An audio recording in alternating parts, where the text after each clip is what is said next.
বিজয় হলো ছাত্রদের, বিজয় হয়েছে জনতার, বিজয় হয়েছে বাংলাদেশের। এই বাংলার ছাত্রদের আন্দোলন, জনতার রক্ত কোনোদিন বৃথা যায়নি। এবারও জয় হয়েছে মানুষের। জনগণ এবং জনগণই দেশের প্রকৃত মালিক, সকল ক্ষমতার উৎস।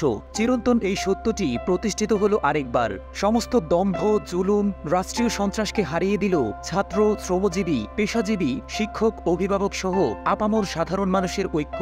ছাত্রদের ন্যায্য আন্দোলনে নির্বিচারে গুলি, হত্যা, নিপীড়ন, মামলাবাজি, গ্রেফতার করে এবং সরকারি দলের সশস্ত্র গুন্ডাদের নিরীহ নিরস্ত্র ছাত্রদের উপর লেলিয়ে দিয়েও টিকতে পারেনি আওয়ামী লীগ। পদত্যাগ করে গোপনে দেশ ছেড়ে পালালেন শেখ হাসিনা এবং শেখ রেহানা।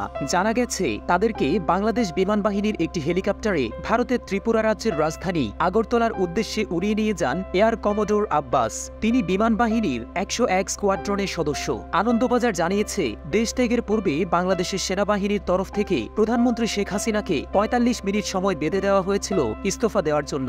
তিনি একটি ভাষণ রেকর্ড করে যেতে চাইলেও তা পারেননি। একাধিক সূত্রের দাবি, পুরো বিষয়টি হয়েছে সেনাবাহিনী এবং দিল্লির সঙ্গে আলোচনার সাপেক্ষে। তারপরেই হাসিনা ইস্তফা দিয়েছেন। এরপরেই স্বতঃস্ফূর্তভাবে আনন্দ উদযাপন করতে রাস্তায় নামে এদেশের কোটি কোটি নিরস্ত্র মানুষ। ঢাকা ও আশেপাশের জনস্রোত গিয়ে মেশে শাহবাগে।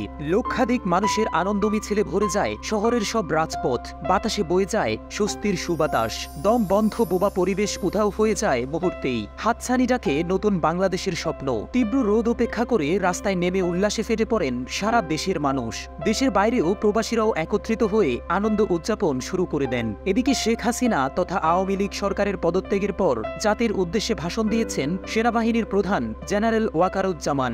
রাজনৈতিক এই ক্রান্তিকালে সেনাপ্রধান বলেন, একটি অন্তর্বর্তী সরকার গঠন করা হবে, বিচার হবে সব হত্যার। রাজনৈতিক দলের নেতাদের সঙ্গে বৈঠক করে জানিয়েছেন সেনাবাহিনীর উপর আস্থা রাখারও অনুরোধ জানিয়েছেন তিনি। জনগণের উদ্দেশ্যে সেনাপ্রধান বলেন, দেশে শান্তি শৃঙ্খলা বজায় রাখুন। আপনারা আমার উপর আস্থা রাখেন, একসাথে কাজ করি, দয়া করে সাহায্য করেন। মারামারি সংঘাত করে আর কিছু পাবো না। সংঘাত থেকে বিরত হন। সবাই মিলে সুন্দর দেশ গড়েছি। সাংবাদিকদের প্রশ্নের জবাবে সেনাপ্রধান জানান, বিএনপি, জাতীয় পার্টি ও জামায়াত ইসলামীর সঙ্গে বৈঠক হয়েছে। ঢাকা বিশ্ববিদ্যালয়ের আইন বিভাগের শিক্ষক ডক্টর আসিফ নজরুল ও জোনায়েদ সাকিও বৈঠকে ছিলেন। সেনাপ্রধান জেনারেল ওয়াকারুজ্জামান বলেছেন, ছাত্রদের প্রতিনিধিদের সঙ্গে যোগাযোগ স্থাপন করা যায়নি। ছাত্ররা শিক্ষক আসিফ নজরুলকে শ্রদ্ধা করেন, তাকে অনুরোধ করেছেন যোগাযোগ করতে। ইতিমধ্যে আসিফ নজরুল একটি ভিডিও বার্তা দিয়েছেন। সেনাবাহিনীর প্রধান বলেন, আমরা এখন বঙ্গভবনে যাব, সেখানে অন্তর্বর্তী সরকার গঠনের ব্যাপারে বিস্তারিত আলোচনা হবে। তিনি ছাত্রদের শান্ত হওয়ার পরামর্শ দেন। অর্থাৎ প্রাথমিক ধাক্কাটা অত্যন্ত ঠান্ডা মাথায় সামলানোর চেষ্টা করেছেন সেনাবাহিনীর প্রধান।